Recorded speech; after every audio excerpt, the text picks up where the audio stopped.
बंधू भगिनी पत्नी जरी धनतेही नश्वर रे संसारी नको आस या जगाची हरी चिंतनी रमावी.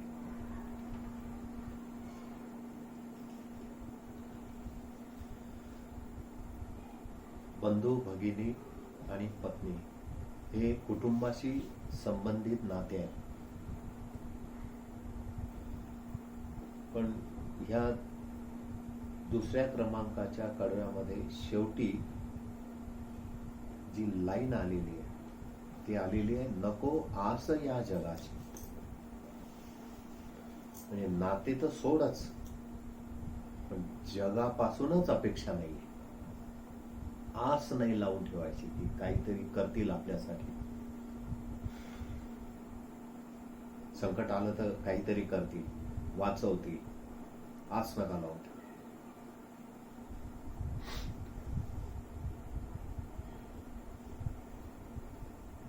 धन, बंधू भगिनी आणि पत्नी म्हणजे आता इथे पुरुषाच्या दृष्टीने हा संसार धरलेला असल्यामुळे त्याच्यामध्ये पत्नीचं नाव आलंय, पण स्त्रीच्या दृष्टीने संसार धरला तर पतीचं नाव येईल. तर हे नश्वर आहे असं सांगितलेलं आहे. एखाद्या व्यक्तीला सत्य सांगताना थोडासा शब्दाचा फेरफार करून सांगण्याचा प्रयत्न केला जातो. म्हणजे डायरेक्ट न सांगता इनडायरेक्ट सांगितल्या जातं. हे महापूर आला, महापुरामध्ये गावाचे गाव वाहून गेले होते. त्यातून असं गाव होतं की त्या गावातला जो उपकार करणारा व्यक्ती होता, ज्याचं कुटुंब चांगलं होतं, तो प्रमुख माणूस गावाच्या बाहेर गेला होता आणि नोकर घरी होता. गावामध्ये पाणी आलं, त्या प्रमुख माणसाचे मुलं, पत्नी, इव्हन चांगल्या चांगल्या गायी सगळं वाहून गेलं, काहीच राहिलं नाही. महापुरामुळे तो तिकडे अडकला होता, हेही तिकडे जाऊ शकत नव्हते. आणि अशी काही व्यवस्था नव्हती की त्या व्यवस्थेने त्याला ते कळवल्या जाईल. पूर ओसरला, ओसरल्यानंतर गावातले जेवढे काही लोक राहिले होते त्यांनी सांगितलं, बघा याच्या कुटुंबात हा एकटाच राहिलाय. तर त्याला हे सगळं सांगताना त्या नोकराला विचारलं की तू कसं सांगशील? जर तू त्याच्या समोर छाती पिटून रडायला लागला तर तो जो एक राहिलाय तो हार्ट अटॅकने जाईल. एखाद्याला जर डायरेक्ट सांगितलं की तुमचं काहीच नाही राहिलं तर काय होईल? मग ते सांगायचं कसं? नोकराने सांगितलं की बरेच सत्संग आणि कीर्तन त्यांच्यासोबत ऐकलेले आहे, मी प्रयत्न करीन, पण माझा विचार वेगळा आहे. गावातले जे प्रतिष्ठित लोक म्हणाले की काय विचार आहे तुमचा? म्हणजे माझा विचार असा आहे की मी त्यांना गावात येऊ द्यायच्या अगोदरच ते जिथे आहे तिथे भेटायला जातो. म्हणजे त्याने काय होईल? म्हणजे तोच प्रयोग योग्य नाही. आणि मग त्याने आपलं ते सगळं बस्तान बांधलं आणि त्या मालकाला भेटायला निघाला. मालक ज्यांच्याकडे नातेवाईकांकडे थांबला होता तिथं गेला, हातपाय धुतले, त्यांचं आवभगत झाली, आदरातिथ्य झालं. आणि मालकाला झाली घाई की घरचं कसं आहे. तो मधूनच विचारायचा, आपल्या भाऊचं, छोट्या बाबूचं चांगलं आहे ना? तो म्हणायचा, हा थांबा ना जरा, आता हे एवढं झालं की आपण बोलूच आरामशीर. नाही पण आपली ती गाय वगैरे, कारण पूर आला रे, मला थोडंसं हे वाटतंय. तो म्हणे नाही बोलू ना. खाऊ पिऊ दिलं, बाहेर खाट टाकून बसले. हा म्हणे आता सांग. म्हणे आता काही नाही, ते काय झालं म्हणे, रात्री पाऊस सुरू झाला आणि पावसाने ते आपल्या गावाच्या आजूबाजूला ज्या नद्या आहेत त्या नद्यांनाही पूर आला आणि त्या नद्या ज्या मोठ्या नदीला मिळतात तिलाही पूर आला. तर त्या मोठ्या नदीचं बॅकवॉटर सगळं इकडे येत होतं, हेही पाणी तिकडे जात होतं. ते सगळं मिळून आपल्या गावाकडे आलं. गावाकडे आलं तर आपल्या तो शेजारचा पाटील आहे ना, म्हणे हा, त्याच्या गोठ्यामध्ये पाणी शिरलं. अरे म्हणे मग त्याच्या गोठ्यापासून तर आपला गोठा जवळच आहे. म्हणे तेच सांगतोय ना. मग त्याच्या गोठ्यात पाणी शिरलं तर त्याच्या गोठ्यामधले काही जनावर जसे पुरामध्ये वाहून जायला लागले. लोकांनी प्रयत्न केला पण त्यांचे जनावर वाहताना पाहून मी तिथे गेलो तर आपलेही होते. आता काय झालं, यातून अर्थबोध काय झाला? हा, पण ऐकणाऱ्याला वाईट वाटलं का? तुम्हाला तरी वाईट वाटलं का की काही भयानक सांगितलं म्हणून? की मी दुसऱ्याचे जाताना पाहिले त्याच्यामध्ये आपलेही होते. नंतर मग घराकडे आलो. तर मालकीनबाईच दिसेना मला. म्हटलं मालकीनबाई मागे पडवीत असेल, तिकडे गेलो तर गळ्या इतकं पाणी होतं. मग मोठा मुलगा असेल बुवा तिकडे, म्हणून मी त्याला शोधायला गेलो तर ते दोघेही दिसत नव्हते. खूप शोधलं म्हणे. मला असं वाटलं की ते गावात दुसऱ्याच्या घरी गेले असतील आणि जास्त पाणी होतं, मी तर काही जाऊ शकत नव्हतो. आणि तुम्हाला सांगतो अशी धार पुराची की सगळं पाणी ना आपल्या घरात, आणि त्याच्यासोबत त्या पुरासोबत लाकडं वाहून येतात, काय काय प्राणी वाहून येतात, ते सगळे आपल्या घरात. पण तेवढ्याही गळ्या इतक्या पाण्यामध्ये मी कसं तरी आपले जेवढे ओळखीचे लोक आहेत त्यांच्या घरी गेलो तर ते म्हणे नाही बाई आलीच नाही. भाऊ आला होता काय, आलाच नाही. 2 दिवस त्यातच गेले म्हणे. मला म्हणे म्हणजे मग ते सापडलेच नाही का? नाही ऐका ना तुम्ही. मग दुसऱ्या दिवशी आम्ही गावातले सरपंच ते धरून मग असं विचार केला की शेजारच्या गावात तर नाही गेले, म्हणून आम्ही तिथेही पाहिलं पण तिथेही नाही. तर आता तुम्ही भेटले ना, आपण जाऊ आणि एकदा परत शोधू. निरोप काय लागलाय? लहान मुलगा आहे नाही, मोठा मुलगा आहे नाही, बायकोही नाही. घरामध्ये पाणी गेलं म्हणजे घरातलं सगळंच गेलेलं आहे. हार्टवर काही प्रेशर आलं का? की आपण जाऊ आणि आता अजून दुसऱ्या कोणत्या गावात किंवा कोणासोबत गेले असतील तर ते शोधू म्हटल्यानंतर काय झालं, घराकडे यायला निर्माण तयार झाला. घराकडे जसं जसं त्याने ते प्रत्यक्ष दृश्य पाहिलं तो म्हणे अरे हेही राहिलं नाही, तेही राहिलं नाही. मग तोच म्हणायला लागला म्हणजे आपले लोक. तो म्हणे नाही तसं काय आहे, आपण शोधू. मी तुम्हाला काय सांगतोय. आणि गावातल्या लोकांनाही त्याने तसंच सांगून ठेवलं होतं, हा एकटाच राहिलाय घरातला, याला वाचवायचं आहे.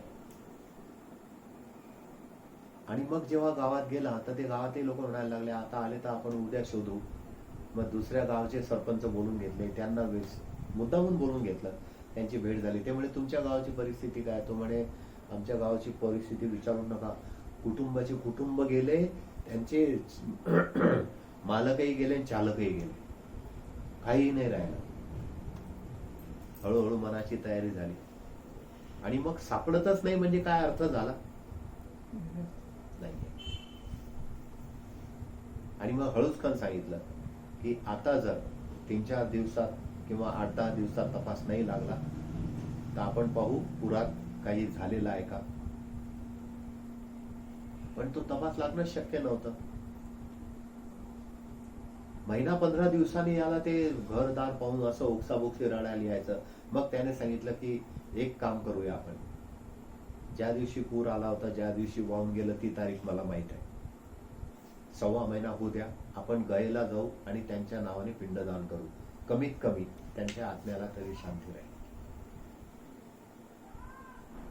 म्हणजे आता काय झालं, तो एक सुरक्षित राहिला. सांगायची पद्धत कशी होती, आणि जर तुम्ही गेले आणि सांगितलं की काही नाही राहिलं तुमचं, सगळं गेलं असं करून सांगितलं तर सांगायची पद्धत असते. श्रीमंत माणूस अतिशय जाड, 1 क्विंटलच्या वर वजन, तुमच्या मांड्यात त्याचा दंड होता. आजारी पडला. म्हणजे सांगायची पद्धत कशी, कसं बोलल्या जातं. एका घरातले काही लोक, म्हणजे 2 मुलं, बाप,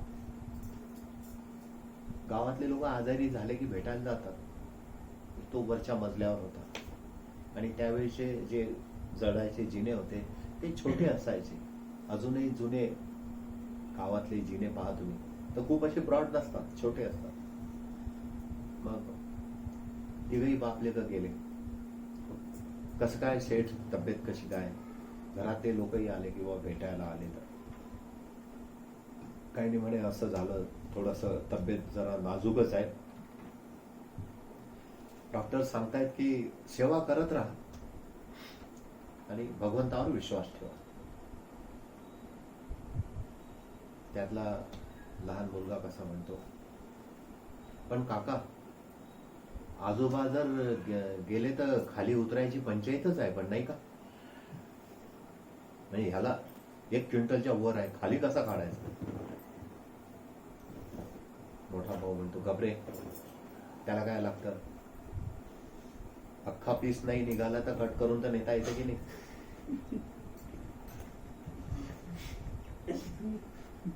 बाप म्हणेल, को मूर्ख आहे तुम्ही, ही गच्ची काय आपल्या घरासारखी आहे काय? आईस पैस गच्ची आहे,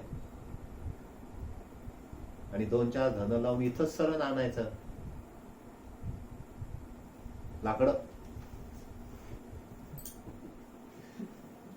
तिघही जण त्यांच्या घरातल्या लोकांसमोर अशा गप्पा मारतात. काय होईल? त्यांचा आदरातिथ्य झालं असेल का? काय झालं असेल सांगा, काय झालं असेल? बोलता नाही, पहिले खाली उतरा. आमचे डोके खराब व्हायच्या आत खाली उतरा.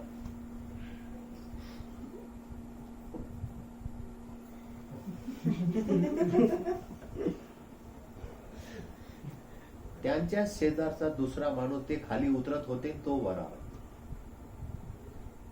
अहो भगत झाली, हे तर संतापलेलेच होते, ते असे वाह्यात बोलले. त्याला वाटलं आता हा काय बोलतो काय नाही. तो आला, म्हणे कसं काय, डॉक्टरचं काय म्हणणं आहे? म्हणे काय नाही, सेवा करा सांगितलं, परमेश्वरावर भरोसा ठेवा. म्हणे पण एक तुम्हाला सांगतो की जर का बाबांचं काही बरं वाईट झालं, खेड्यातली भाषा आहे, बरं वाईट म्हणजे गेली असं, बरं वाईट झालं मला जरूर बोलवा. काय असतं म्हणे की आपल्या इथून स्मशान बरंच लांब आहे, तर माझं जे गाडं आहे ते गाडं मी चांगलं ऐसपैस मोठं तयार केलेलं आहे. तर आपल्या गावातले भजनवाले, ते भजनवाले माझ्या ओळखीचे, तर भजनवाले पुढे ठेवू, त्यांच्या मागे गाडं ठेवू, इथून थोडं एक 10-20 पावलं घरातल्या लोकांनी खांदा द्या आणि मग पुढे आपण जाऊ. पण माझी आठवण जरूर काढा.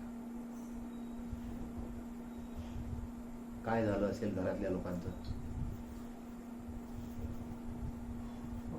काढून दिला का? वाईट बोलले का? सांगायची पद्धत असते. नेमकं कसं सांगायचं? या कडव्यात काय सांगितलेलं आहे? बंधू भगिनी पत्नी जरी, धन तेही नश्वर रे संसारी. बरोबर? बंधू भगिनी आणि पत्नी हे ज्याला आहे, ज्या पुरुषाला आहे, त्या पुरुषाचा जर मृत्यू झाला तर त्याच्या मागे हे राहतात की नाही राहत? त्याने कमवलेलं जे धन आहे, मग ते बँक बॅलन्स असो, सीपीएफ असो किंवा पीएफ असो, तो राहतो की नाही राहत? पण कडव्यात काय म्हटलेलं आहे? हे सगळं नश्वर आहे. ही सांगायची पद्धत आहे. याने काय होतं? जीवाला धीर येतो. बंधू, भगिनी, पत्नी आणि धन नश्वर आहे की यांचा जो मालक आहे तो नश्वर आहे?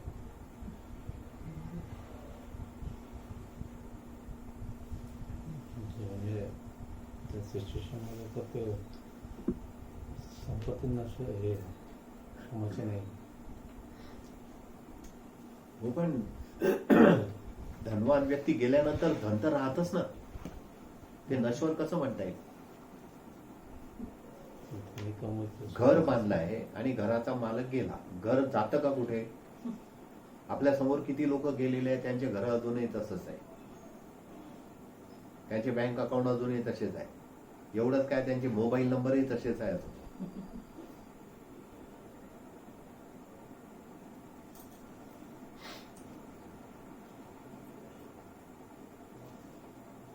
काय कर्म? बंधू, भगिनी, पत्नी आणि धन नश्वर आहे की ह्यांचा जो मालक आहे तो नश्वर आहे? एक्झॅक्ट काय सांगायचं आहे? यात तर म्हटलेलं आहे की हे सगळं नश्वर आहे, पण खरं काय आहे यातलं?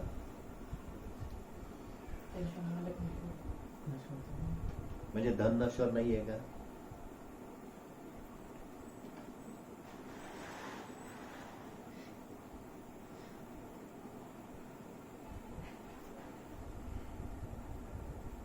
आता काय म्हणजे माहित आहे की नाही माहित? कळतच नाहीये. जाऊ दे, अंदाज ऍक्च्युली नाही आहे. ऍक्च्युली नाही. धन नश्वर आहे. धन राहतं ना, माणूस जर गेला नाही. अजून गेला तरी धन राहताना एकाकडून दुसऱ्याकडे जातं, पण ते कायमच राहतं. हो, परंतु सांगायचं असं आहे की एखाद्याला जर सांगितलं की तू धन कमवतोय पण तू मरणार आहे, असं बोलणं, आणि त्याच्यापेक्षा असं बोलणं की धन नश्वर आहे, जास्त मागे नको लागू, असं बोलणं, यातला फरक समजला का? हे कशाला कमवता, तुम्ही तर मरणारच आहे, असं बोललं तर?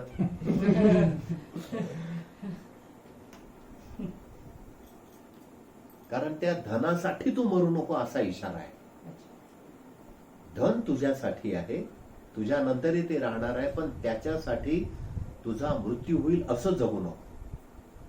बंधू, भगिनी, पत्नी हे तुझ्यासाठी आहे, पण त्यांच्यासाठी तू इतका नको झगडू, इतका नको झटू की तो देह चालला जाईल. आणि तो इशारा देण्याकरता अशा गोष्टी सांगितलेल्या आहेत. धनासाठी, स्त्रीसाठी महाभारतापासून लढाया सुरू आहेत ना. रामायणामध्ये काय झालं होतं? स्त्रीसाठीची लढाई सुरू झाली. महाभारतामध्ये काय झालं? जमीन आणि स्त्री. पद पाहिजे होतं, राज्य, जमीन, 10 गावं तरी द्या, 1 गाव तरी द्या. दिलं का? झालं युद्ध सुरू. बंधूच बंधूच्या अगेन्स्ट उभे राहिले. या कडव्यात असं सांगितलेलं आहे, बंधू, भगिनी, पत्नी जरी धन तेही नश्वर या संसारी. धन कसं नश्वर आहे की प्रत्येक देशाची जी करन्सी आहे तो एक बॉन्ड असतो छोटासा, त्याच्यावर लिहिलेलं असतं की मैं भारत का राष्ट्रपति 10 रुपये अदा करने का वचन देता हूं, किंवा काय ते गव्हर्नर वगैरे कोणी असेल ते, एवढंच. काय असतं नोटेवर लिहिलेलं? एक बॉन्ड आहे ना तो. आता तो केव्हाही बदलू शकतो, ते नश्वर आहे. मनात आलं तर केव्हाही नोटा चेंज होतील, नाणे चेंज होतील, काय कराल तुम्ही? ही नश्वरता आहे त्यात. म्हणून त्याच्यासाठी जीवनाचे अमूल्य क्षण नका वाया घालू. कितीतरी कुटुंबामध्ये असे नाते आहे की बहीण भाऊ, सख्खे बहीण भाऊ. काही ठिकाणी असं आढळतं की बहिणीने भावाला मदत केली, भावाने पैसेच दिले नाही. तिच्या मुलांचे लग्न आले, ते लोक माझ्याजवळ येतात, म्हणतात असं असं झालं, 5 लाख रुपये दिले होते, घर बांधायचं होतं भावाला, आता देत नाही, आमचं घरचे लोक आता विरोधात गेले की तू पैसे घेऊन ये पहिले. आणि ते म्हणतात माझ्याकडे काही नाही, देऊ ना, आम्ही काय पळून चालू का. काही ठिकाणी भावाने बहिणीला दिलेच नाही, भावाने बहिणीला राहायला घर दिलं, घरातून निघतच नाही. अशा ज्या केसेस आहेत, या केसेस उलटे म्हणजे आयदर ऑर मध्ये आहेत. कधी भाऊ गिल्टी आहे तर कधी बहीण गिल्टी आहे, कधी पत्नी गिल्टी आहे. काही लोक फोन करून विचारतात की काय करावं, इतका त्रास आहे बायकोचा. काही ठिकाणी म्हणतात एवढा त्रास आहे पतीचा, दारू पितो. असं आयदर ऑर आहे. पण हे सगळे नश्वरतेचे लक्षण आहे, कारण ते असूनही उपयोगाचे नाहीये, म्हणजे ते नश्वरच झाले. कधी कधी ते असूनही उपयोगाचे नाही. जसं बकऱ्याच्या गळ्याला असं एक स्तन असतं एक्स्ट्रा, ते काहीच कामाचं नाही. ते ना शोभून दिसे ना त्यातून कधी दूध येईल. तसं त्याच्या बकरीच्या गळ्याचं स्तन एक्स्ट्रा, ते जसं काहीच उपयोगाचं नाही. तसं बरेच वेळा असे अनुभव येतात की ते असले टोपलं भर तरी कामाचे नाही. तर ही नश्वरता की ते असूनही तुमच्या आनंदामध्ये भर टाकू शकत नाही, उलट दुःखदायकच ठरतात, किंवा तुम्ही सुखात असले तर दुःख निर्माण करून देतात, असे अनुभव आलेले आहेत. जगामध्ये दोन्ही टाईपचे अनुभव आहेत. म्हणून ही नश्वरता समजून घ्यायचा प्रयत्न केलेला आहे आणि त्याबद्दल जागरूकता निर्माण करायचा प्रयत्न केला आहे की ही नश्वरता समजून घ्या. तुमचा कसा अनुभव आहे, तुम्ही कुठल्या कॅडरमध्ये बसता, की तुम्हाला सपोर्टिव्ह आहे की नॉन कोऑपरेटिव्ह आहे, कसे आहेत, आणि सपोर्टिव्ह आहे तर कुठल्या मर्यादेपर्यंत.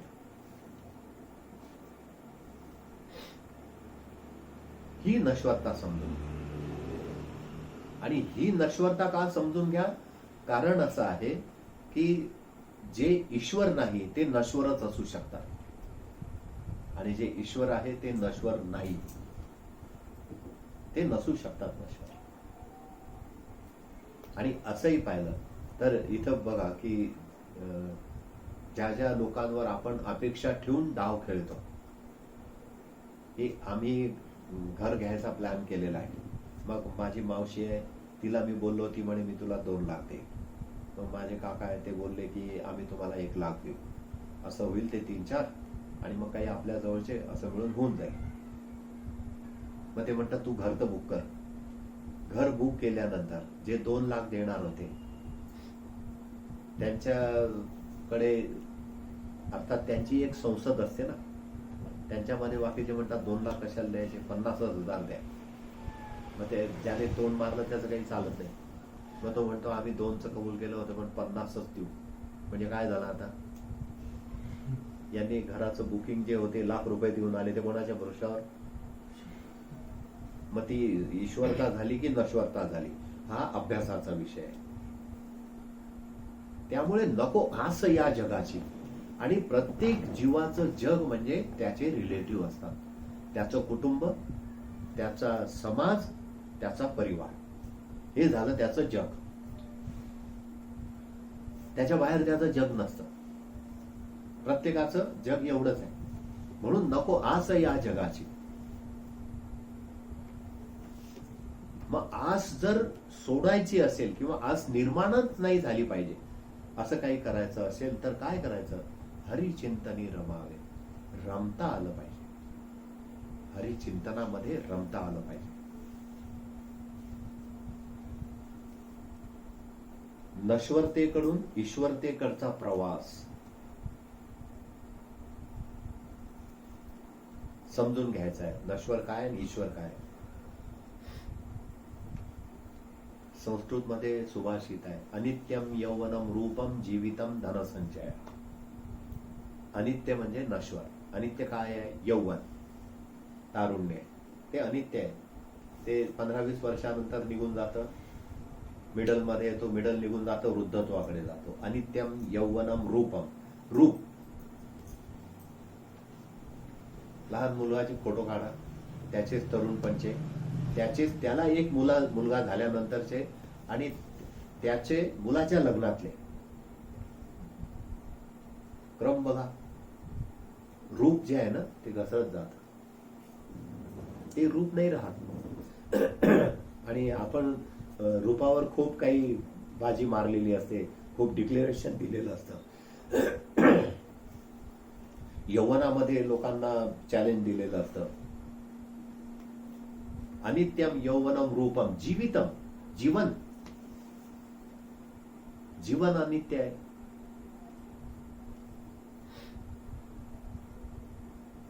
धर्मराज संध्याकाळची वेळ बाहेर बसलेले होते. तेवढ्यात एक भिक्षुक आला आणि त्याने सांगितलं धर्मराजाला की काहीतरी भिक्षा द्या. धर्मराजाने सांगितलं की उद्या ये. मागे भीम उभा होता, त्याने ते ऐकलं. तो पळत पळत आतमध्ये गेला आणि नगारा घेऊन आला. नगारा म्हणजे ते असे मोठे होते वाजवायचा, नगारा घेऊन आला. त्याने पाहिलं धर्मराजाने, काय म्हणे काही नाही, नगारा आहे, जरा गावात दौंडी पिटून येतो. म्हणे कशाची? की माझ्या भावाने मृत्यूला जिंकलाय. तो म्हणे अरे असं कसं काय, मी काय केलं असं? तुम्ही नाही का म्हणे आता त्या भिक्षुकाला सांगितलं की उद्या येईल. उद्या ये याचा अर्थ काय? तुम्ही उद्या जिवंत राहणार आहात. अनित्यम यौवनम रूपम जीवितम, तुम्हाला गॅरंटी आहे उद्याची जिवंत राहण्याची. आणि मग जर ती आहे, तुम्ही त्याला उद्या यायला सांगता, तर मला हे गावातल्या लोकांना पहिले सांगून येऊ द्या की माझ्या भावाने मृत्यूला जिंकलाय.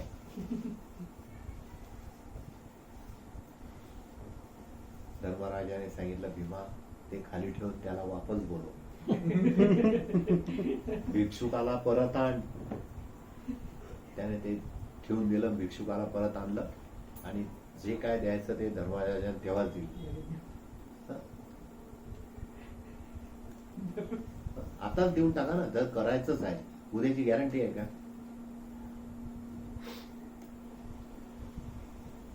मोठं शहर, गावामध्ये प्रतिष्ठित संत आलेले होते आणि एका भक्ताकडे थांबले. त्या गावाच्या बाहेर एक म्हातारी राहत होती. आता नाशिक सारखं शहर म्हटलं तर पाथर्डी भागात एक म्हातारी राहत होती. तिला त्यांच्याविषयी कळालं आणि कळाल्यानंतर तिच्याजवळ तिची एक लहान नात किंवा मुलगी असेल. बऱ्यापैकी पैसा होता. रात्री 12:30-1च्या दरम्यान स्पेशल टॅक्सी करून ती हे जे संत जिथे उतरले होते तिथे गेली. त्यांचा बंगला होता. टॅक्सी थांबवली. बंगल्यामध्ये समोर तो सिक्युरिटी गार्ड होता. त्याला सांगितलं की मला त्या महाराजांना भेटायचं आहे. त्यांनी सांगितलं हो आजी, रात्रीचे बघितले का 1-1:30 वाजत आला आणि आता ते झोपलेले आहेत, उद्या सकाळी या ना. ती म्हणे नाही, अर्जंट आहे. टॅक्सी मध्ये पाहिलं तर अजून एक बाई होती. म्हणे हे कोण आहे? म्हणे ती माझ्या सोबत आलेली आहे. हो म्हणे पण आता नाही उठू शकत, मला ते रागवतील म्हणे. ते म्हणे नाही पण तुम्ही उठवा म्हणे, तुम्ही घरमालकाला तरी उठवा, ते गुरुजींना उठवतील. बाई ऐकतच नव्हती. ते म्हणे मी जाणारच नाही, तू उठवे नाही तर मी इथंच थांबेल म्हणे. तेवढ्यात तिने दारावरची बेल दाबून दिली त्याच्याशी बोलता बोलता. मालकाने ती बेल ऐकली. घरात एक 5-10 मिनिटांनी लाईट लागला. मालकाने खिडकीतून पाहिलं की कोणीतरी बाई आणि वॉचमन आपसात बोलतायत. मालक बाहेर आला. त्याने वॉचमनला विचारलं काय आहे म्हणे. तो म्हणे अहो हे आजी आले आहे म्हणे, त्यांना त्या गुरुजींना आताच भेटायचं आहे. अरे म्हणे मग त्यांना सांग ना उद्या सकाळी या म्हणून. म्हणे मी तर सांगितलं ऐकत नाही म्हणे. मालक आला. म्हणे अहो आजी, म्हणे दादा तुम्ही ओळखला का मला? हो म्हणे तुम्ही ह्याच गावातले आहे ना. हा मग उद्या या ना म्हणे, आज काय एवढं अर्जंट आहे? तो म्हणे नाही प्लीज म्हणे माझ्यासाठी, मला गुरुजींना आत्ताच भेटायचं आहे. ते म्हणे ठीक आहे मी विचारून पाहतो बा. यांचा तो गोंधळ, त्या गोंधळामध्ये गुरुजींना जाग आली की बा काय चालू आहे बाहेर. त्यांनी बाहेर येऊन बघितलं तर ते सगळे बाहेर. मालकाने सांगितलं की कोणीतरी आजी आणि त्यांच्यासोबत एक मुलगी आहे, ते तुम्हाला आताच भेटायचं म्हणताय. त्यांनी सांगितलं असं करा, एवढ्या रात्री आले, आता 1:30-2 वाजत आणि येऊ द्या त्यांना, काय म्हणणं आहे ते ऐकतो त्यांना. नाही पण म्हणे हे काय चांगलं आहे काय, आता आम्ही तुमची झोप मोडणार नव्हतो, एवढ्या रात्री उठवायचं. आल्या त्या आजी, ते म्हणे गुरुजी फक्त 2 ते 5 मिनिटाचं काम आहे, जास्त नाही आहे, तुम्ही बसा म्हणे, इथेही बसले तर चालेल म्हणे. नाही नाही या ना आतमध्ये. मग आतमध्ये गेले, ते असे खुर्चीवर बसले. त्या बाईने त्या मुलीला बोलत थरथर त्या हाताने बॅग मागवली. ती बॅग उघडली आणि त्याच्यामधून 45,000 रुपये काढून त्या गुरुजींना दिले की तुम्ही जे काम करताय, मी तुमचा बद्दल ऐकलेलं आहे आणि आता तुम्ही आमच्या शहरात आहे आणि माझा भरोसा नाही जीव केव्हा जाईल. आणि गुरुजी म्हणे पावसाचा आणि जीवाचा काय भरोसा, पाऊस केव्हा येतो जीव केव्हाही जातो. तर हे मी साठवलेले होते आणि माझ्याच्याने येणं जमतं नाही जमत, उद्याची सकाळ पाहते नाही पाहत, हे मला तुम्हाला द्यायचंच होतं. आणि जसं मनात आलं ना झोपायच्या वेळेला, तसं मी टॅक्सीसाठी वेळ गेला, पण टॅक्सीवाल्याला घेऊन आले.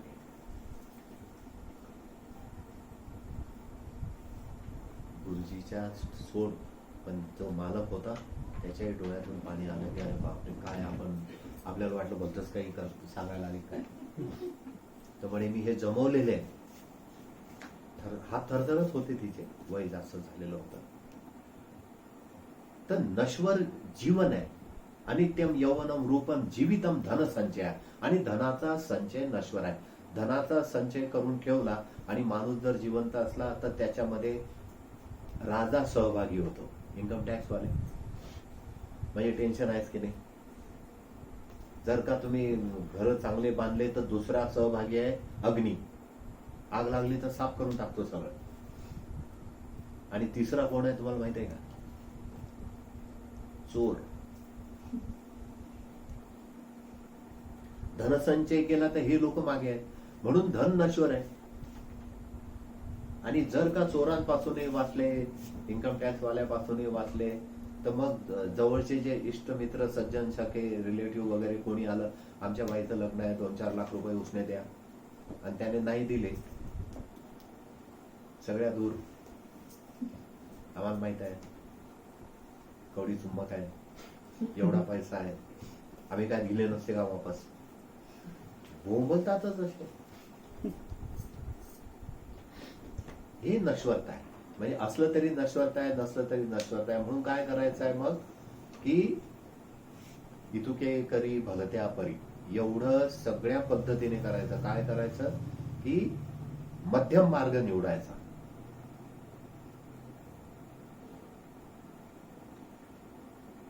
जास्त झोप नको तर कमी झोप नको, जास्त बोलणं नको तर कमी बोलणं नको, अति खाणं नको तर बिलकुल कमी खाणं नको, अति धन कमाई नको तर बिलकुलही काहीच कमवायचं नाही असंही नको.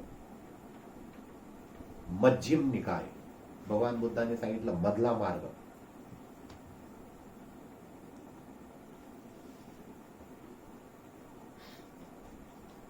अति निद्रा नाही, अति भोजन नाही, अति बोलणं नाही, अति सर्वत्र वर्जयत. आणि ही नश्वरता समजून घ्यायची की हे सगळे नश्वरताच आहेत. आणि लहानपणी आम्ही एक म्हण ऐकली होती, असतील शिते तर मिळतील भूते. म्हणजे तुमच्याकडे धन जर वाढत गेलं तर तुमचा पत्ता, तुम्ही कुठे राहता याच्याबद्दल विचारणाऱ्यांची संख्या वाढेल. आणि तुमच्याकडचं धन गेलेलं आहे हे जसं लक्षात येतं तसे तुम्हाला ओळखणारे गल्ल्या चुकून इकून तिकून निघून जाते. अरे इधर से आ रही, आपण इधर से चलो, कारण त्यांना माहित आहे काही नाही.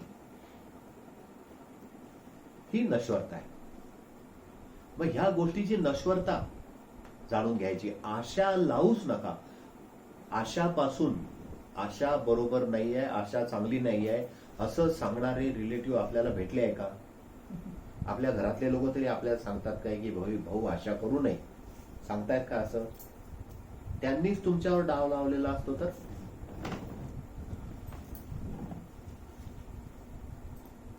स्वप्न पाहिलेले असतात, पोरगा शिकेल, मग ग्रॅज्युएट होईल, मग 70,000 रुपये महिन्याची नोकरी लागेल, मग लग्न होईल आणि मग आपण राज्य करू. त्यांनी पाहिलेलं स्वप्न आहे. आणि पहिला दणका बसतो एज्युकेशन क्रॉस डेंजर झोन. मग तरी ते म्हणतात जाऊ द्या, चांगली शिकलेली पोरगी पाहू, तिला नोकरीला लाव. आणि आपल्याला काय, माणसं चांगली असले म्हणजे झालं, पण पोरगी नोकरीवर करणारी पाहिजे. असं ते नश्वरता ईश्वरतामध्ये चालूच राहतं. पण ह्या लाईनीमध्ये सरळ सरळ इशारा आहे की मनुष्य देह अल्प आहे हे निश्चित, अल्पायुष्य मानव देह. परंतु म्हणून त्या अल्पायुष्यामध्ये जर तुम्ही हे सगळं गोळा करत राहिले तर हेही नाश पावणार आहे. आणि नाश पावणार म्हणजे ते नष्ट होतं असं नाही, ते तुम्हाला दुःखदायक झालं की तुमच्या दृष्टीने ते तुम्ही सोडूनच देता ना. आणि सोडून दिलं म्हणजे काय झालं, ते असून नसून काय उपयोग नाहीये, नश्वर तेच झालं. आणि बंधू बांधवांचा जो इतिहास आहे तो भारतामध्ये महाभारत काळापासून असा आहे की तो योग्यच नाहीये, एकमेकाच्या अगेन्स्टच उभे राहिलेले आहे. आजही जेवढे काय हायकोर्ट आहेत त्या हायकोर्टांमध्ये जर केसेस पाहिल्या तर ह्याच भानगडी आहेत.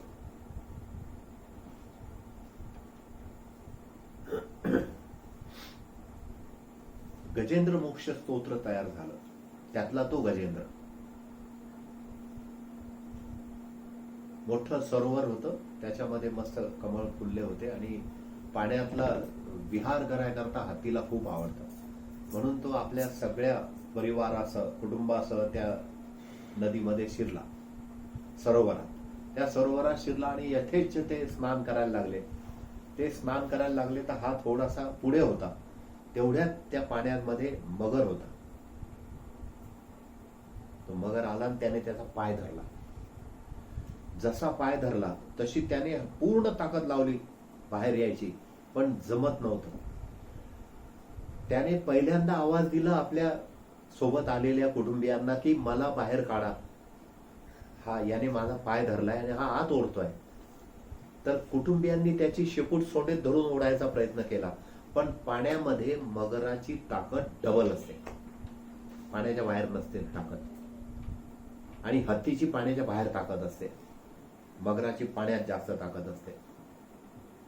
कुटुंबीय लोकांनी प्रयत्न केला, बायका पोरं सगळे भिडले, परिवारातले भिडले, पण त्यातून असा काही अनुभव आला त्या हत्तीला की काही लोक नुसता, जसं कार बंद पडली की ढकलणाऱ्यांमध्ये, तुम्हाला तर माहित आहे ना, आपण बंद पडलेली कार कशी ढकलतो चालू करायला. ते MSCB मध्ये ट्रक खाली करायचे ना, तर ते ट्रक खाली करताना लोखंड उतरायला हैशा म्हणायचे. म्हणजे सगळ्यांनी हैशा म्हणायचं, सगळ्यांनी एका वेळा ताकद लावायची. पण काहींनी नुसतं हैशा म्हणायचं आणि हातच असे नुसते धरून ठेवायचे आणि हैशा. त्यांनाही नवल वाटायचं आमच्याकडचं उचलल्या जातं, तिकडचं काबर नाही उचलल्या जाऊन राहिलं. मोठा पोल असतो ना, तर नुसतं ते हैशा म्हणणं चालू आहे, उचलतच नाही. तसे ते काही जवळचे हत्ती होते, ते नुसते करायचे, ओढायचं नाही किंवा आम्ही ओढतोय. मग असं करता करता हा निघतच नाही, म्हणून मागचे पहिले घरी जायला लागले की जाऊ द्या, संध्याकाळ झाली, हा काही निघणार नाही आता, आणि याच्यासाठी आमचे कामं धंदे सोडून आम्ही काय ओढतच बसायचं का. मग आता जे कुटुंबातले होते त्यांना तर लाजे खातर ओढणंच आलं होतं. पण मग एक एक जण कसा सुटून गेला. हत्तीचे जे मुलं होते त्या मुलांना आई म्हणायला लागली तुम्ही बाजूला व्हा रे पहिले, नाही तर हा गेला त्याच्यासोबत तुम्ही जा. मग तिने शेपूट धरून ठेवलं. पोरांनी सांगितलं की आई तू नको जाऊ, तो जातो तो जाऊ दे, आता काय असंही निघू शकत नाही. मग काय करा, पोरांसाठी तर बाहेर निघणंच आहे असं म्हणून तेही सोडून गेली, हा एकटा. संध्याकाळ होऊन गेली, कोणी नाही, सगळे घरी निघून गेले. तेव्हा मग त्याला वाटलं की अरे आता तर मी एकटा उरलोय, कोणीच नाही राहिला. मग अशा वेळेला आठवण कोणाची येते, परमात्म्याची आठवण येते. सरोवरामध्ये कमळाचे फुलं आलेले होते. एक कमळाचं फूल घेतलं, आकाशाकडे पाहिलं की प्रभू आता बस तुझ्याशिवाय कोणी नाही, आणि मी तुला आता काहीच करू शकत नाही, कारण माझा पाय त्याने धरून ठेवलाय आणि तो धीरे धीरे मला आतमध्ये खेचतोय आणि हा प्राणही आता कासावीस होईल. थोड्या वेळाने तर मी राहील की नाही राहील. तुझी एक शेवटची प्रार्थना आहे तुझ्यासाठी की जीवनदान देऊ शकता तू, अन्यथा जिवंत गेलाय. सोंडेमध्ये कमळाचं फूल उचललं आणि भिरकावलं आकाशात, आणि ते जी स्तुती केली भगवान विष्णूची, ते म्हणतात गजेंद्र मोक्ष स्तोत्र. ते गजेंद्र मोक्ष स्तोत्र झालं. ते गायन करायला लागला, तो आळवायला लागला गायनातून. ते गायन ते स्तोत्रात आहे. आणि मग थोड्या वेळात काय झालं की संध्याकाळची वेळ होती आणि हळूहळू अंधार वाढत चालला होता. आता मगर जाईल आणि जीवन संपेल इतकीच घटका राहिली होती. तेवढ्यात एकदम चकाकला पितांबर आकाशात आणि गरुडाचे ते सोनेरी पंख बुडत्या सूर्याच्या प्रकाशामध्ये चमकून निघाले आणि तो भस्कन पुढे आला. जसा पुढे आला, विष्णूंनी बघितलं की पाय धरलेला आहे मगराने. सुदर्शन चक्राने मगराची मान कापली, पाय मोकळा केला. म्हणजे ज्या वेळेला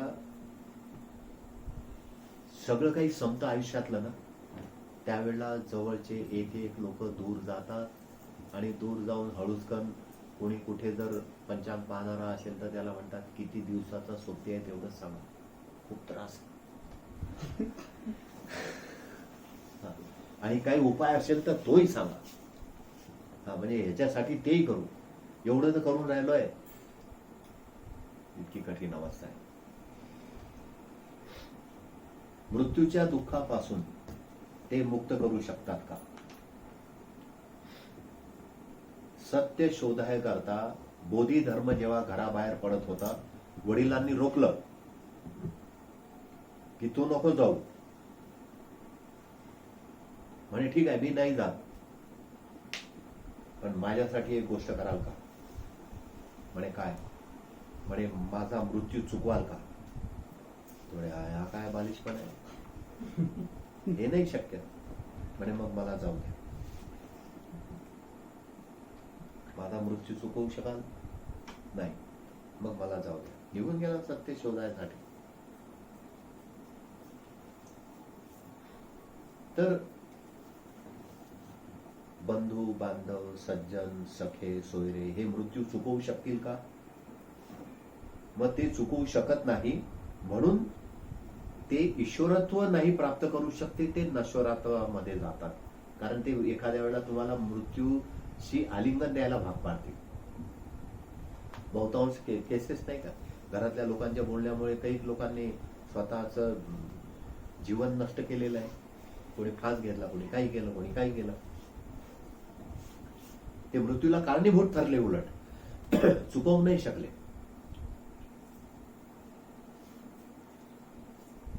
तर असंच नको ना. मग आस कोणाची पाहिजे? गजेंद्राने कोणाची आस ठेवली?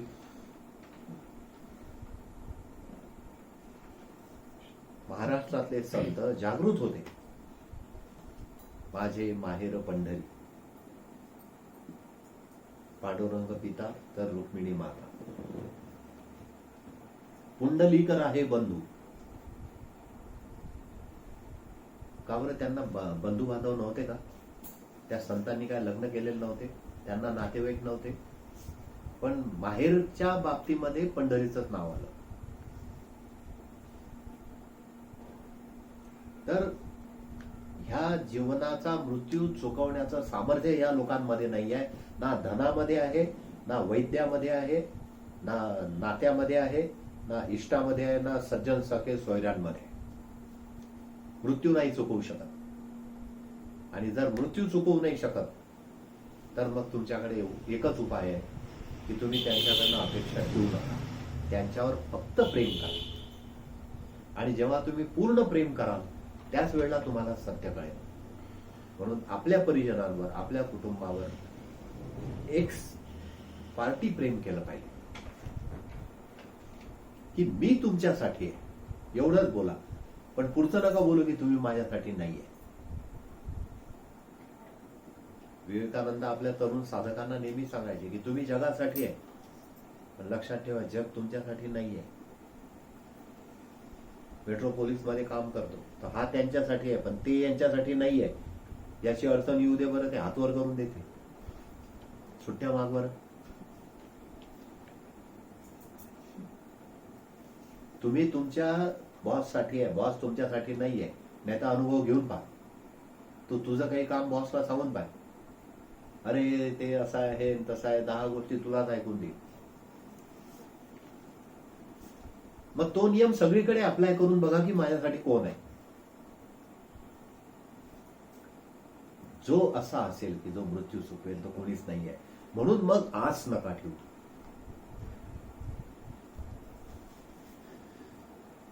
मग करायचं काय तर त्यांच्यामध्ये प्यास निर्माण करा तुमची, आणि त्याच्याकरता तुम्ही त्यांच्यासाठी आहे एवढंच ध्यानात ठेवा.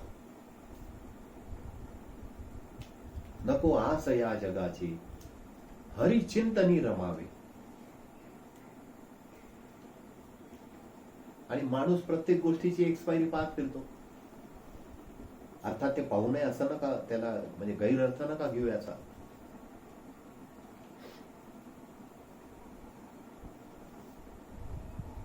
परदेशी पाहुणे भारतामध्ये पर्यटनासाठी येतात.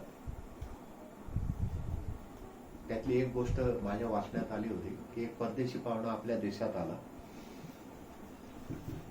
आणि त्यांना टूथपेस्ट घेतील तरी ते मॅन्युफॅक्चरिंग डेट, एक्सपायरी डेट बघतात. आता इथं गंमत अशी आहे की माणसाचा जन्म होतो तर मॅन्युफॅक्चरिंग डेटच फक्त माहीत असते, एक्सपायरी डेट माहित आहे कोणाला? कोणालाच माहित नाही. पण त्या टूथपेस्टवर लिहिलेली असते, ती पाहायची. फूड मॉल मध्ये गेले, एक्सपायरी डेट. काही काही ठिकाणी लिहिलं असते की झाकण उघडल्यापासून 15 दिवसात, झाकण उघडल्यापासून 1 महिन्यात, आणि पॅकेज फोडल्यापासून 24 तासात, 48 तासात. असं तुम्ही खाल्लं तरच. असे काही काही नियम असतात. मग तो भारत फिरायला आला होता. भारत फिरता फिरता त्याच्या सोबतचा जो जोडीदार होता तो म्हणे की इथं आहे ना काशी क्षेत्र पाहायसारखं आहे. हरिद्वार, ऋषिकेश, जी भारताची संस्कृती आहे ना ते तिथं पाहायला मिळते. मग ते गेले काशीला. काशीला गेल्यानंतर गल्लीबोळातून फिरत होते. जेव्हा घाटावून फिरत होते, फिरता फिरता एक लहान मुलगा आला. त्याच्याकडे एक पॅकेट होतं, त्याचे पांढरं भस्म होतं, पावडर टाईप. ते त्याने त्याला ऑफर केलं. तो म्हणे हे काय आहे? म्हणे हे चिताभस्म आहे. त्याने असं ते पाहिलं. आता चिताभस्म साध्या प्लॅस्टिकच्या पॅकेटात पॅक केलेलं होतं. त्याच्यावर मॅन्युफॅक्चरिंग डेट असते का?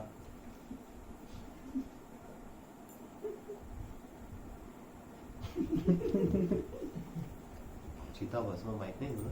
नाही, पण ते असं पॅकेट काय अजून बघितलंच नाही. काशीमध्ये आहे चिताभस्माचे पाकिट विकतात. तर ते असे पॅक केलेले होते. त्याने सांगितलं ही पावडर कसली आहे? तो म्हणे ही पावडर नाही, चिताभस्म म्हणतात म्हणे याला. म्हणे असं कपाळाला लावतात त्रिपुंड. तो म्हणे नको आहे. म्हणे काय झालं? म्हणे याच्यावर एक्सपायरी डेट नाहीये.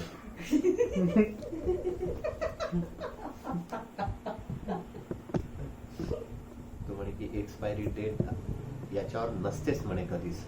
म्हणे का बरं? म्हणे कारण हे तुमची एक्सपायरी डेट वाढवत असते लावल्यावर.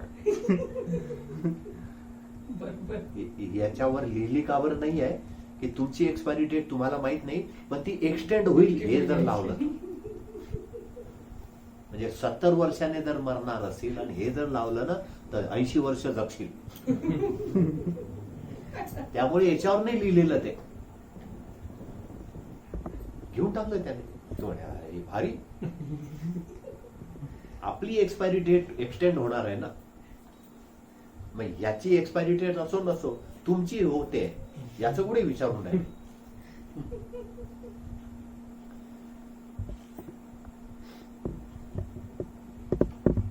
नको आस या जगाची हरिचिंतनी रमावे. मग हरीचं चिंतन कोणतं आहे? तर मृत्यू लक्षात ठेवणं.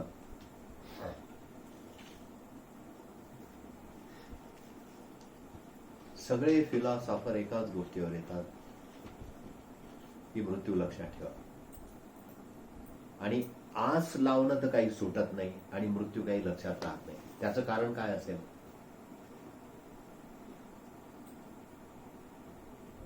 आपल्या माइंडला, आपल्या बुद्धीला त्या गोष्टीवर विचार करण्याची क्षमता नाही. आणि ती क्षमता का बरं नाहीये?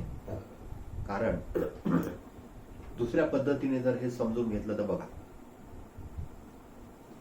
की आता उन्हाळा आहे, उन्हाळ्यानंतर काय येणार आहे? उन्हाळ्यानंतर पावसाळा येतो हे तुम्हाला किती दिवसापासून माहित आहे? जेव्हा मला समजलं अंदाजे तरी शाळेत शिकवलं. बरोबर, अंदाजे तरी किती वर्ष? पहिली दुसरी. म्हणजे आता आमच्या वयानुसार 20-21 वर्षापासून 20-22 वर्षापासून माहित आहे. तुला किती दिवस झाले माहित आहे? तुला किती दिवस झाले माहित आहे? 15-20 वर्ष. हा, तुला गड्या? लहानपणी. हं? अरे वर्ष विचारतोय आम्ही, तुझं लहानपण आम्हाला काय माहित? यांनी नाही का वर्ष सांगितले? 30-35 वर्ष. हा, 30-35 वर्ष. म्हणजे याचा अनुभव सगळ्यात मोठा आहे ना. 30-35 वर्षापासून माहित आहे की उन्हाळ्यानंतर पावसाळा येतो. परंतु तुम्हाला हे माहित आहे का की आपण जर अपेक्षा ठेवली परिवारातील, कुटुंबातील, नात्यातील, इष्टमित्रांवर, तर ती अपेक्षा फेल जाते. हे क्रमाक्रमाने तुमच्याविषयी घडतं दरवर्षी, असं तुम्हाला माहित आहे का?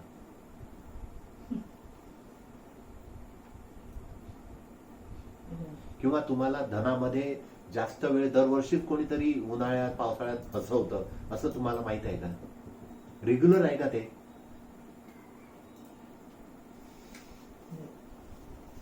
आता तुमचे 20-22 वर्ष झाले. 20-22 वर्षात घरातल्या नातेवाईकांनी किंवा जवळच्या लोकांनी दगा दिल्याचा अनुभव आलाय का? कधी कधी हो, पण तो रेग्युलर आलाय का? रेग्युलर नाही आहे. पण पावसाळा रेग्युलर येतो. रेग्युलर आलाय का तो अनुभव? धन नष्ट झाल्याचा दरवर्षी रेग्युलर अनुभव आहे का तो? अनुक्रमे येतो का तो एका मागे एक? आणि पर्सनली जर म्हटलं तर मृत्यूचा अनुभव आपल्याला रेग्युलर असतो का? दुसऱ्याचा झाला तर तो दुसऱ्याचा आहे, नाही? आपण त्याच्यावर हळहळतो की अरे खूप वाईट झालं. परंतु तेच हळहळणं आपल्या बाबतीत ते होणार आहे. हे या पेशी आपल्या तयार झाल्या आहे का विचार करणाऱ्या? आपण त्याच्यावर विचार करून आपल्या शरीरामध्ये त्या पेशी तयार आहेत का? अशा विचार केलेल्या, आता जो आपण विचार करतो तशा पेशी आपल्यामध्ये असतात. पण ते रेग्युलर घडतं म्हणून. उन्हाळा गेला की पावसाळा येईल, पावसाळा गेला की हिवाळा येईल, हिवाळा गेला की परत सतत चालू असतं चक्र. शिक्षण झालं की नोकरी शोधायची, धंदा शोधायचा, धंदा शोधला की लग्न करायचे. हे सगळं कसं रेग्युलर चालू आहे. ते एक रुटीन आहे. तुमच्या कुटुंबातही तेच घडत आहे. तुम्ही आजूबाजूला ते रुटीन मध्ये पाहताय. तुम्ही लोकांचे लग्न अटेंड करताय. त्यामुळे तुम्हालाही वाटतं की हजाराच्या वर तर आपल्या लग्नात गर्दी पाहिजे. असं होतं ना, कधी कधी येतं की नाही मनात? आता जे बिना लग्नाचे आहेत त्यांच्या मनात कधीतरी ते तसे का ते असं तर घोड्यावर आपलंही पाहिजे होतं. चांगला घोडा घेऊन गेले काही आता तर 2-3 टाइम खाणारा, तब्येतीने व्यवस्थित पाहिजे, खिडकी माळकी घोडे घेऊन येतात. मनात येतं की नाही? जाऊ दे आता. कधीतरी एखाद्या वेळा तरी येतं की नाही मनात? माणूस आहे अशी, आहे ना? हा, भले आपण साला 12वी 3 वेळा देऊ, पण ग्रॅज्युएट पोरगी पाहिजे की नाही? पोरगी ग्रॅज्युएट पाहिजे की नाही? आपलं नको सांगू, आमचं काय दिलं होतं, पोरगी ग्रॅज्युएट पाहिजे. नको असं या जगाची पुढे गेलं ते नाही जायला. आज काय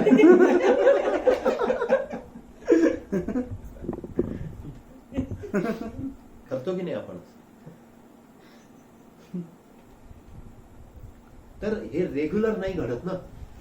अनुक्रम आणि क्रमवार काही घडत नाही, म्हणून आपण आपल्या मनामध्ये त्या विचार करणाऱ्या पेशी तयार नसतात की आपण मरणार आहोत. कारण आपण मरण ध्यानातच ठेवत नाही आणि आपल्याला वाटतं की अरे अजून तर शिक्षण झालं नाही, हे आता म्हणून सांगायला लागले मरण ध्यानात ठेवा. काही सांगतात. असं सांगा ना की बुवा वडिलांनी जर 25 लाखाची इस्टेट केली तर तू निदान 50ची तर कर.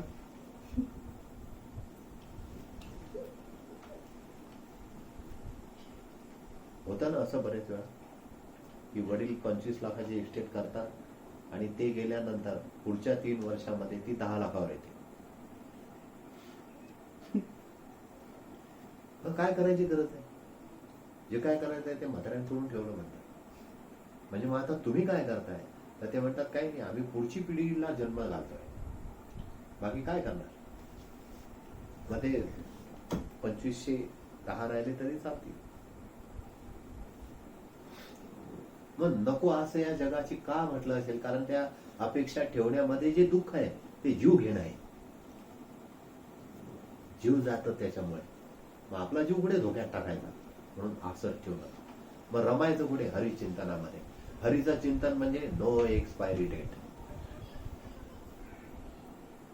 आणि ते चिंतन असं आहे की ती एक्सटेन्शन ऑफ एक्सपायरी. तिथे एक्सटेन्शन करून टाकेल एक्सपायरीचं. प्रत्येक एक्सपायरीचं एक्सटेन्शन. मनोबल नष्ट होणार असेल, हरिचिंतन करायचं, मनोबल वाढून जाईल.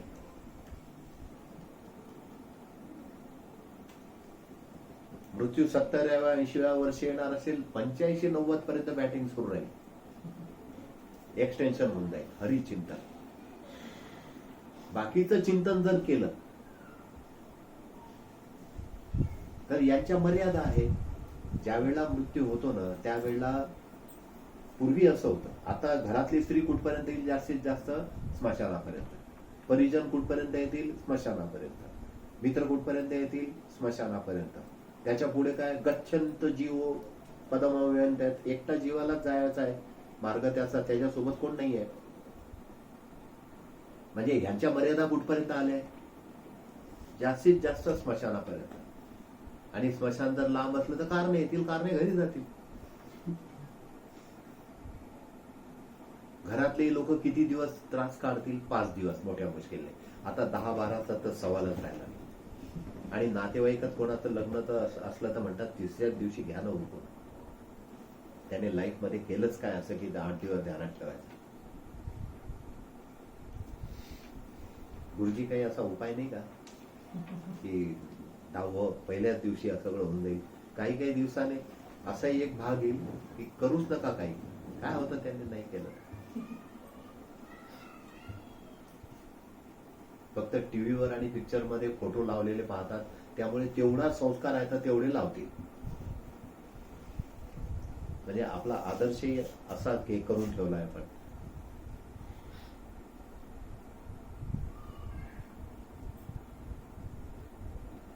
नाही केलं तर मग असं करोना येतो सगळ्यांनाच घेऊन जातो. तोच कोणाचं करू नका घरामध्ये. म्हणजे ही जी गोष्ट आहे ही सगळ्यात मोठी लक्षात ठेवायसारखी आहे. नको आस या जगाची. मग करायचं काय? हरिचिंतनी रमावे. कोणकोणत्या अपेक्षांना आस बांधून ठेवणार की असं करून मग दुसऱ्याचं याने असं केलं आपण असं करू, मग आपल्या लग्नात तो तिकडचाच बँड पाहिजे आणि मग ती तसेच सजावट पाहिजे. राजस्थानची भेटली तर बघा ते भारी होती. भाऊच्या लग्नात पाहिली होती. मग ते असं चाललंय. आणि गेले तर गेले 3 लाख. आपले थोडी जाणार आहे, पोरीवाल्याचे जाणार आहे. असं एक्स्ट्रीम लेवलचे उदाहरण. ते असंच करतात ते. काय करणार?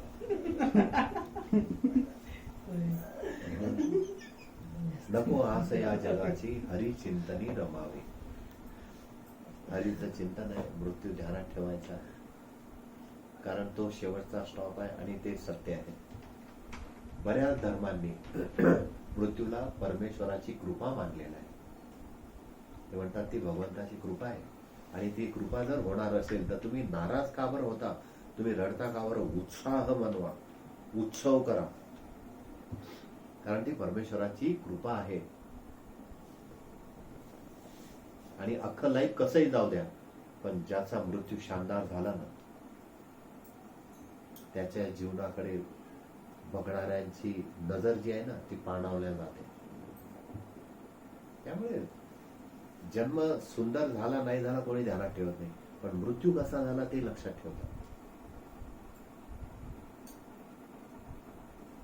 अब्दुल कलाम राष्ट्रपती होते ना, राष्ट्रपती पदावरून जेव्हा ते सामान्य लोकांसारखे आले, शिकवता शिकवता त्यांचा देह पडला होता. असा पाहिजे. हैदराबादला की कुठल्या शाळेत होते, स्पीच देतो. हा, स्पीच देताना असं पाहिजे. म्हणजे मस्त हरिचिंतन चालू आहे, रंगात आलं भजन, आणि भजन रंगात आलं आणि त्याच्यात देह सुटला. याच्यापेक्षा अजून काय चांगलं आहे? पोरांना शिकवता शिकवता, म्हणजे ते जे आत्मबल आहे, मनोबल आहे, ते अजूनही द्यायच्याच तयारीत होतं. तर असं काहीतरी कल्याणकारक गोष्टी करता करता देह पडला पाहिजे. जहां भी पड़ा हो ये तन मेरे स्वामी, हरि भक्त के घर मुझे जन्म देना. मग हे शरीर कुठे का पडेल? शाळेत पडो, लेक्चर देताना पडो, हरिकीर्तनात पडो. फक्त काही काही ठिकाणं परमेश्वराकडे प्रार्थना करायची की ते वर्ज कर बाबा, तशी बुद्धी आम्हाला देऊ नको की त्या ठिकाणी जाऊन देह पडेल. हे ठिकाण तर योग्य आहे. कल्याणकारक करता काम करता करता देह पडला, अजून काय पाहिजे? हरिदासाची घरी मज उपजवा जन्मांतरी. महाराष्ट्रातले संत सांगतात की परमेश्वराने सांगितलं की माग तुला काय पाहिजे. पांडुरंगाला वाटलं की आता काहीतरी मागेल, हा 2 एकर जमीन द्या, पुढं आम्हाला काहीतरी राहायला घर द्या. जनरली माणसाला जो त्रास असतो तर तो सांगेल मुबलक संपत्ती आणि सुंदर पत्नी द्या. याने भलतच मागितलं. हरिदासाची घरी मज उपजवा जन्मांतरी, म्हणशी काही मागा हेची देगा पांडुरंगा. जर तू म्हणतोय ना की तू काहीतरी माग, तर मला पुढचा जन्म हरिदासाच्या घरी दे, की जेणेकरून हरीचं चिंतन राहील आणि मग हरीकडूनच आशा राहील, जगाकडून आशा नाही राहणार.